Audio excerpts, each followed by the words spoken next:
I know not all of you are Christians, but for the Christians out there, I think that it is very important to remember that despair is actually a sin. It's okay to disagree. It's okay to criticize. It's okay to think that things aren't going well with a particular issue, but we are called to never give up hope. But I think one of the critical lessons of Charlie Kirk's life to his dying breath, this was a man who never lost hope in his Creator and never lost hope in the United States of America. So let's remember that and carry that forward as a way to remember him.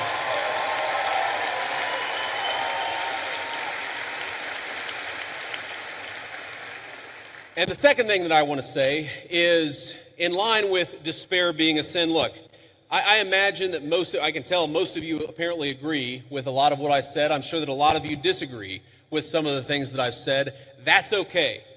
We don't need, in our political movement, people who agree with us on every single issue. We got a couple of questions about Israel. We got a couple of questions about the National Guard deployments.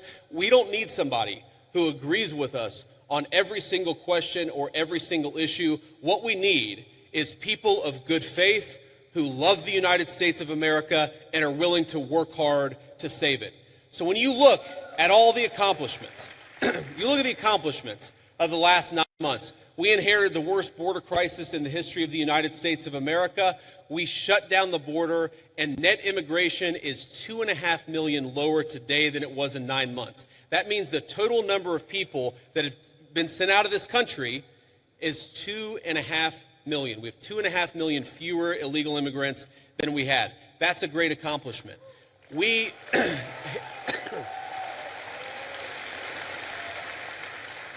inherited a terrible affordability crisis from Joe Biden, and I'm not going to tell you everything's perfect because it was a real bad situation that we inherited, but inflation is consistently below economists' expectations, and we are chipping away at it every single day.